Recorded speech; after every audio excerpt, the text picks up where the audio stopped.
Hello everyone and welcome to episode 13 of 9 in 9 with Coventry City. We have reached the end of the League One season, so we will wrap up everything you need to know about our promotion campaign back to the Championship. Don't forget, if you enjoyed this content, please leave a like on the video, subscribe to the channel if you haven't done so already. Don't forget to click that notification bell to know when a new video goes up on the channel.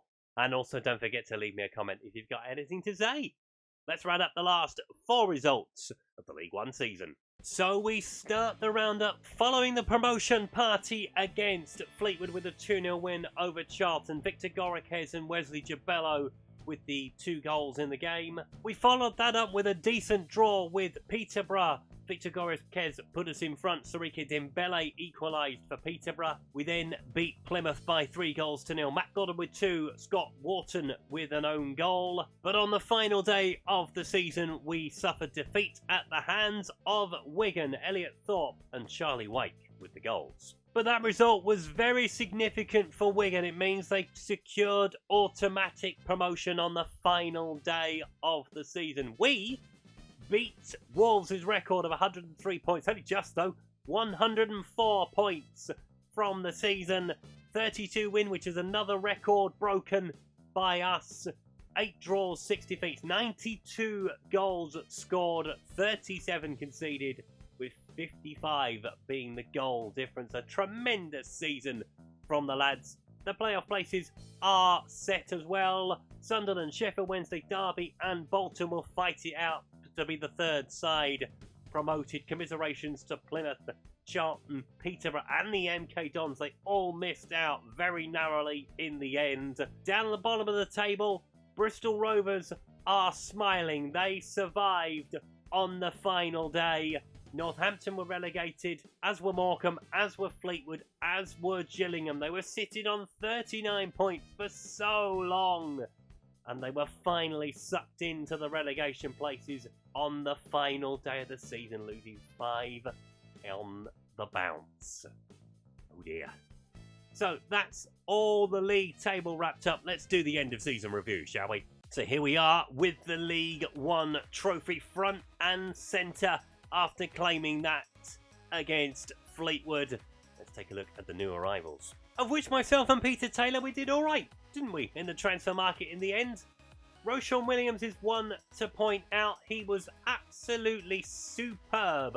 £275,000 signing by Peter Taylor. Connor Masterson, another player that came in and did really well. Obviously, we rebuilt the back line essentially. Obviously, Rocky Bushry was another one and came in and did really well. Liam Cullen chipped in with plenty of goals in the end. Had a slow start to the season, but got better as it went along. Daniel Pike, my standout player of the season. Definitely at 21, he is one to watch for the future. Joshua Pake did all right, didn't really do much in the end, but then other players kind of took over from him, although he did play 9 times for us in the season. Josh Grant got the 2 appearances under his belt after coming in January. He was just brought in really as cover to try and cover some bases. Ryan Manning was excellent, I thought. Too many yellow cards for him. No goals, but 8 assists in the season. Harvey White came up with some absolutely beautiful performances and some beautiful goals to go with it. 4 for the season, 2 assists. Dale Stevens, the wise old head, came in and, to be fair, did a solid job in the centre of the park. 30 appearances overall, 1 goal and 1 assist. Alex Maiton chipped in pretty comfortably as well. He scored 6 goals with 4 assists.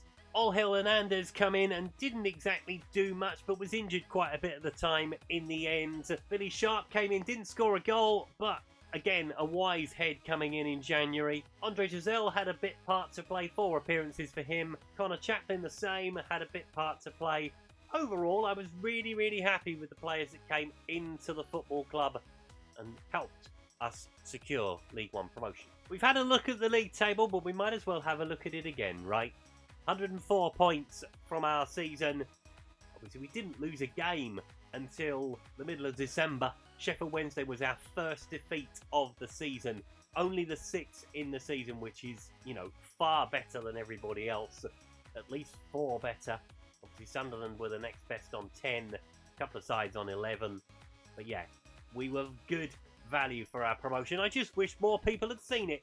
An average gate of 10,797. Hopefully more will come back for the championship season. We did alright in the FA Cup. Saw off Oxford, Crawley and Barnsley before coming unstuck at Molineux against Wolves.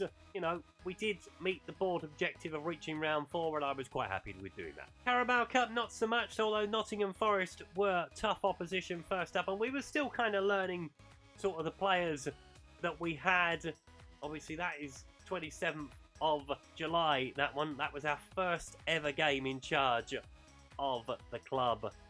And yeah, obviously it showed. Papa John's Trophy, obviously we weren't going to be judged on this and we got knocked out in the semi-finals by Chelsea's under-23s. I enjoyed this one, to be fair. Obviously beating Leyton Orient was a bit of a marker down for us.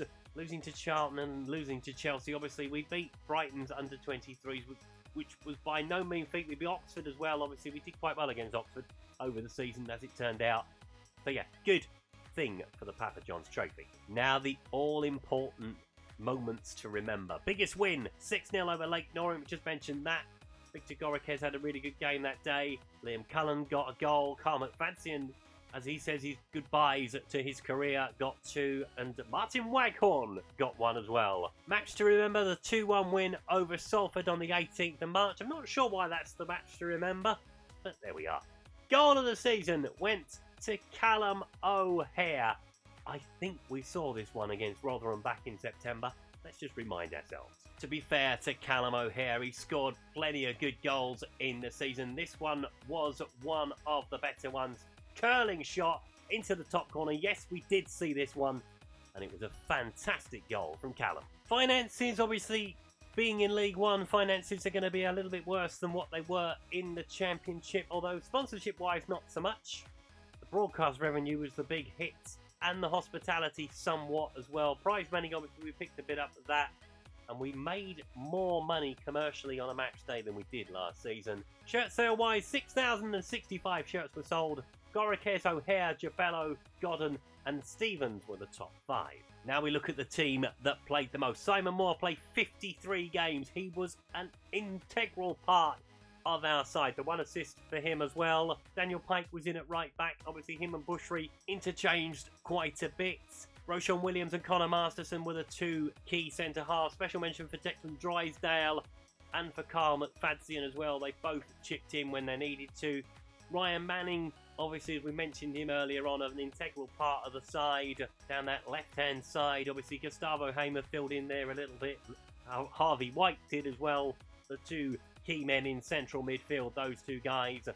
Wesley Jabello did really, really well, I thought. 14 goals for the season for him.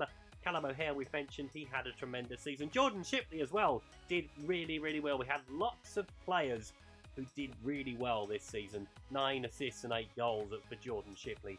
And obviously mentioning the main man himself up front, Matt Godden. 22 goals from his season. And yeah, plenty more to come, hopefully, in the Championship. So, on to the accolades. I was given the Manager of the Month for August, September, October and April.